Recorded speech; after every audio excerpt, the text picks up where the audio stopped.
Film की शुरुआत होती है अंजलि के हाथ में एक पुरानी चाबी से। चाबी पर अजीब सी नक्काशी थी, मानो उसमें कोई राज छिपा हो। तभी बाहर खिड़की से खड़खड़ाहट सुनाई दी। अंजलि सावधानी से दरवाजे तक पहुंची। बाहर उसका छोटा भाई बैठा था, जो महीनों से गंभीर बीमारी से जूझ रहा था। डॉक्टरों ने उम्मीद छोड़ दी थी, लेकिन अंजलि ने उसे अकेला नहीं छोड़ा। वो दिन रात उसका ख्याल रखती, किसी को घर में आने नहीं देती। कहते हैं उस घर में कुछ ऐसा है जिसे कोई जान नहीं सकता। उसका भाई बार बार धीमी आवाज में कहता, बस मेरे पास बैठो। मुश्किलें बढ़ने पर अन्या चुप नहीं बैठती, बल्कि बाहर निकल पड़ती है। सालों से वो मानसिक तनाव और अजीब डर के साथ जी रही थी। पिछले 10 वर्षों से उसने अपने घर की दहलीज तक पार नहीं की, क्योंकि उसे यकीन था कि बाहर कदम रखते ही अनहोनी होगी। उसी दिन उसके भाई का वकील घर आया। उसने बताया कि मरने से पहले भाई ने अपनी सारी जायदाद अन्या के नाम कर दी थी। ये खबर सुनकर उसके दिल पर भारी बोझ आ गया। उसे लगा ये दौलत भी उसके अकेलेपन और डर को खत्म नहीं कर पाएगी। उसी समय एक डिलीवरी वाला दरवाजे पर आया, जो रोज उसका खाना लाता था। अन्या घर में किसी से बात नहीं करती थी, सिवाय उसके।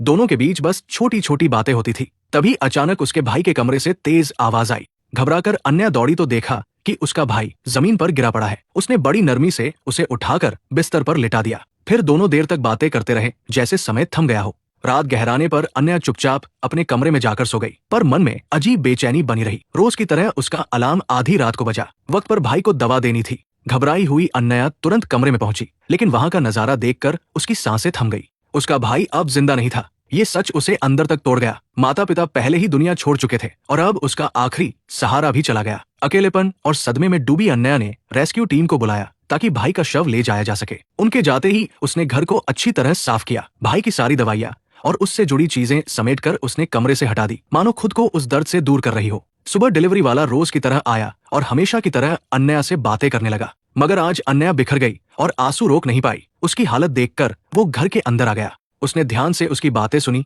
और धीरे से कहा, तुम्हें इस जगह से निकल जाना चाहिए, ये घर बेच दो। अन्या ने सिर झुकाकर कहा, नहीं, मैं ये घर नहीं छोड़ सकती, मेरी सारी यादें यही बसी है। तब वो बोला, मैंने भी कभी इस शहर को छोड़ने का सपना देखा था, लेकिन पैसे न होने के कारण अटका रह गया और अब तक यही फंसा हूँ। ये सुनकर अन्या तुरंत अंदर गई और एक थैला पैसों से भरकर उसके सामने रख दिया। उसने कहा, अगर मैं ना कर सकी तो तुम अपनी जिंदगी बना लो, ये पैसे ले जाओ और कहीं और नई शुरुआत करो। लेकिन डैन को ये ठीक न लगा और वो चुपचाप लौट गया। अगले दिन भाई का अंतिम संस्कार था। अन्या तैयार तो हुई, पर अपनी मानसिक हालत के कारण घर से बाहर कदम नहीं रख सकी। उसने तय किया कि वो नहीं जाएगी। अकेली बैठी उसने अपने लिए केतली में चाय चढ़ाई। तभी अचानक उसके कमरे के बाहर अजीब सी आहट सुनाई दी। अचानक उसे घर के बाहर कार रुकने की आवाज सुनाई दी। खिड़की से झांका तो देखा 3 अजनबी धीरे धीरे उसकी ओर बढ़ रहे थे। शक हुआ कि उनका इरादा सही नहीं है। डर के मारे अन्या तुरंत कोने में छुप गई, इससे पहले कि किसी को मदद के लिए पुकार सके। कुछ ही देर में वे लोग पिछला दरवाजा तोड़कर भीतर घुस आए। उनके कदमों की आहट पूरे घर में गूंज रही थी। ऐसा लग रहा था जैसे वे सिर्फ चोर नहीं, बल्कि अन्या के बारे में बहुत कुछ जानते हों। शायद उन्हें यकीन था कि आज वो भाई के अंतिम संस्कार में बाहर होगी, तभी तो बेखौफ घूम रहे थे। अचानक चूल्हे पर रखी केतली की सीटी ने सबका ध्यान खींच लिया। चोरों को तुरंत अंदाजा हो गया कि घर खाली नहीं है। वे अलग अलग कमरों में उसे खोजने लगे। अन्या घबराकर ऊपर की मंजिल की ओर भागी।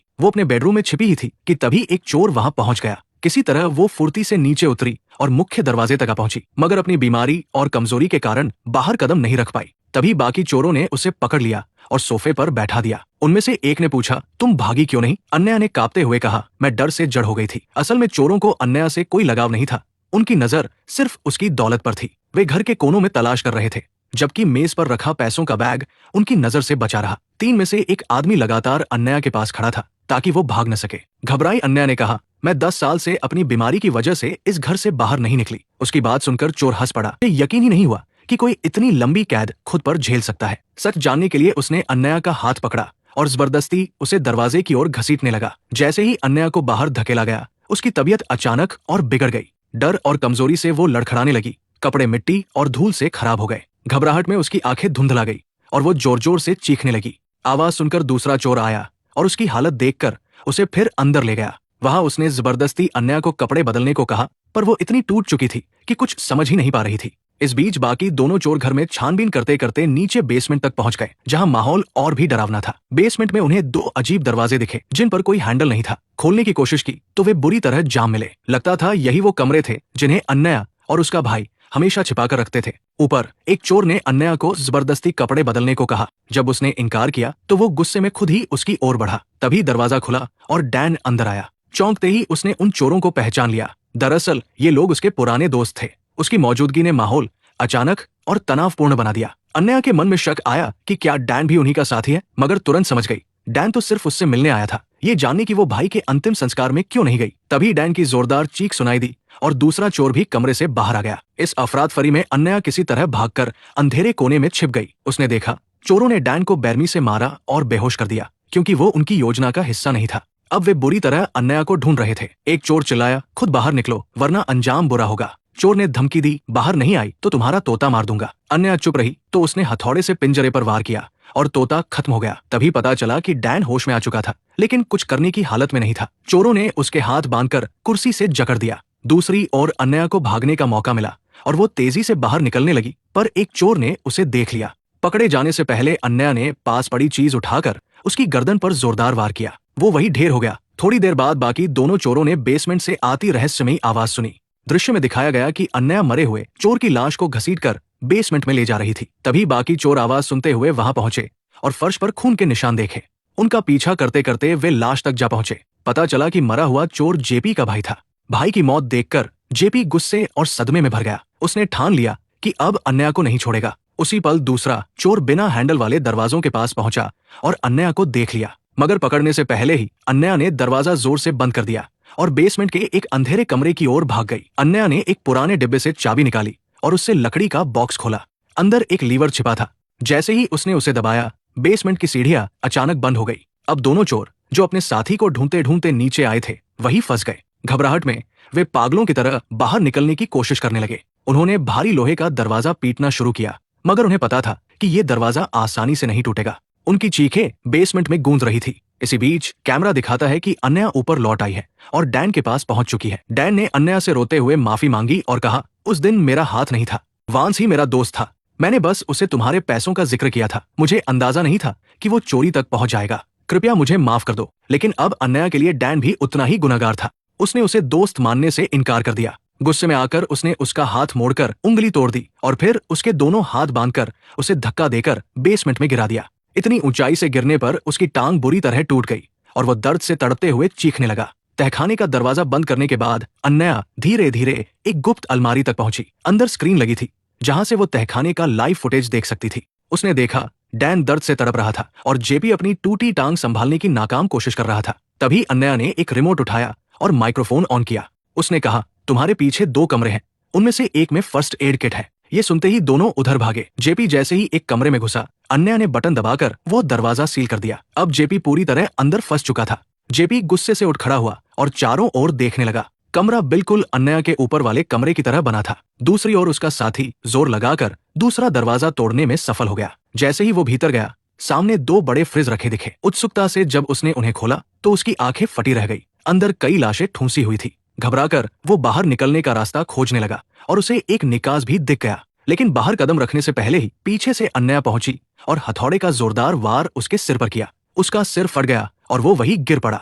खुद को बचाने की कोशिश में चोर ने अन्या पर हमला किया। उसने उसकी गर्दन दबोच ली और गला घोंटने लगा, लेकिन लगातार बहते खून से कमजोर होकर वही ढेर हो गया। तभी डैन भी अपने साथियों को ढूंढते हुए उस कमरे में पहुंचा। जैसे ही उसकी नजर फ्रीजरों पर पड़ी और अंदर भरे शव दिखे, उसके होश उड़ गए। डर और सदमे में वो पीछे हट गया। इसी दौरान अन्या की वकील उसके घर पहुंची। वो वसीयत सौंपने आई थी। अन्या जल्दी से खुद को ढककर बाहर आई और ऐसे पेश आई मानो घर के अंदर कुछ हुआ ही न हो। लेकिन तभी वकील को बेसमेंट से अजीब आवाजें सुनाई दी। उसने अन्या से पूछा तो वो बोली, शायद कोई जानवर होगा। वकील ने ज्यादा शक नहीं किया और घर से चला गया। उसके जाते ही अन्या ने बेसमेंट की सीढ़ियां खोली और नीचे उतरी। वहां उसने डैन को फ्रीजर के पास पाया। उसे देखकर उसका गुस्सा भड़क उठा। बाल पकड़कर उसने डैन को घसीटा और एक बड़ी अलमारी में ठूंस दिया, मगर वो अलमारी असल में छुपा हुआ दरवाजा थी। जैसे ही वो बंद हुई, डैन सीधे एक और कमरे में जा गिरा और वही उसने अपने दूसरे साथी को बंद पाया। कमरे में एक बड़ा आईना था जिसके पीछे बैठकर अन्या दोनों पर नजर रख रही थी। वो सामने थी पर वे उसे देख नहीं पा रहे थे। तभी जेपी को शक हुआ कि कोई उन्हें देख रहा है। गुस्से में उसने आईना तोड़ने की कोशिश की, मगर अन्या की आवाज गूंजी, बेकार है, ये आईना बुलेट प्रूफ है। जेपी चीख पड़ा लेकिन मजबूर था। तभी अन्या बोली, अलमारी में रखी शर्ट पहन लो। जेपी कैद में था, उसके पास कोई और रास्ता नहीं था। झुककर उसने वही किया जो अन्या ने कहा। उसकी आंखों में गुस्सा था लेकिन शरीर पूरी तरह असहाय। अन्या के कहने पर जेपी अलमारी से कमीज निकालकर पहन लेता है। तभी सच्चाई सामने आती है। असल में अन्या और उसका भाई दोनों मानसिक रोगी थे। वे लोगों को नशा देकर इसी कमरे में लाते और अलमारी के रास्ते भाई भीतर आकर उन्हें मार डालता। अन्या आईने के पीछे बैठकर ये सब देखती और आनंद लेती। जेपी ये सुनकर अंदर तक हिल जाता है, उसकी आंखों में आंसू आ जाते हैं। वो अन्या से कांपती आवाज में पूछता है, हम यहाँ क्यों हैं? तुमने ये कमरा क्यों बनाया? और ये कमीज किसकी है जिसे तुमने मुझे पहनने को मजबूर किया? फिर अन्या ने अपनी पुरानी कहानी बतानी शुरू की। उसने कहा, जब मैं बहुत छोटी थी तब मेरे पिता मुझे सताते थे। एक दिन जब मेरे भाई को ये सब पता चला तो वो गुस्से से पागल हो गया और उसने पापा को मार डाला। उनके मरने के बाद मुझे पहली बार सुकून मिला। मेरे चेहरे पर वो सुकून देखकर भाई समझ गया कि यही तरीका है। उस दिन से वो ऐसे लोगों को इस कमरे में लाने लगा जो लड़कियों को तकलीफ पहुंचाते थे। अलमारी के रास्ते से वो आता और उन्हें खत्म कर देता। उस वक्त उसने पापा की शर्ट पहन रखी थी। मैं शीशे के पीछे बैठकर सब देखती और भीतर से संतुष्ट होती रही। अन्या ने कहा, मुझे हमेशा अच्छा लगता था कि मेरे भाई ने मेरे पिता को मारकर मेरा बदला लिया। ये सुनकर जेपी भड़क गया और बोला, तुम दोनों पागल हो। उसकी बात से अन्या का गुस्सा फूट पड़ा। उसे यकीन था कि उन्होंने जो किया वो सही था, सिर्फ गुनहगारों को सजा दी थी। लेकिन जेपी की बात ने उसे चुनौती दी। गुस्से में अन्या ने डैन की ओर देखा और कहा, दराज में बंदूक है, उठाओ और इसे खत्म कर दो। डैन संकोच में था। तभी जेपी ने धक्का मारकर बंदूक हथिया ली। उसने डैन पर तान दी, लेकिन अन्या ठंडी आवाज में बोली, तुम ऐसा नहीं करोगे। अन्या ने ठंडी आवाज में कहा, तुम्हें पता है न कि तुम्हारे भाई की मौत का जिम्मेदार तुम ही हो। अगर इस अपराध बोध से निकलना है तो खुद को खत्म करना होगा। शुरुआत में जेपी उसकी बातों में फंसकर सचमुच खुद पर बंदूक तान देता है, पर अचानक उसे होश आता है और वो दिशा बदल देता है। खुद को नहीं बल्कि डैन को मारने का इरादा करता है। तभी वह पास पड़ा रिमोट उठाता है और एक दरवाजा खोल देता है। दोनों कैद से बाहर निकल आते हैं। बाहर कदम रखते ही जेपी को फिर अपने भाई की मौत याद आ जाती है। उसे अपना कसम याद आता है, उस बदले को हर हाल में पूरा करना। डैन उसे रोकते हुए कहता है, मत जा, ये जगह तेरी मौत बन जाएगी। लेकिन जेपी उसकी बात अनसुनी कर उसके चेहरे पर घूंसा मार देता है और भीतर घुस जाता है। अंदर पहुंचते ही उसका इरादा साफ था, अब इस घर को आग लगाकर अन्या से बदला लेना। तभी अन्या उसके सामने पैसों से भरा डिब्बा रख देती है। मगर जेपी अब पैसों के लिए नहीं आया था। वो गुस्से में नोट चारों तरफ बिखेर देता है और अन्या को दबोच लेता है। डैन उसे रोकते हुए कहता है, मत जा। ये अन्या छूटने की कोशिश करती है, लेकिन जेपी उसे कसकर पकड़ लेता है और विकृत मुस्कान के साथ कहता है, अब तू वही दर्द महसूस करेगी जो तेरे बचपन ने झेला था। जैसे ही जेपी भागने को हुआ, डैन ने उसे रोकने की कोशिश की। उसी पल अन्या ने जेब से पिस्तौल निकालकर गोली चला दी। जेपी वही ढेर हो गया। डैन ने सब कुछ अपनी आंखों से देखा, मगर डर के कारण चुप रहा। उसे समझ आ गया था कि विरोध करने पर उसकी जान भी जा सकती है, इसलिए वो धीरे से घर से निकल गया। डैन के जाने के बाद अन्या ने भी तय किया कि अब उसे इस कैद जैसे घर से बाहर निकलना है। 10 साल बाद जब वो दरवाजे से बाहर निकली तो उसे पहली बार कोई डर नहीं लगा, मानो उसकी बीमारी भी पीछे छूट गई थी।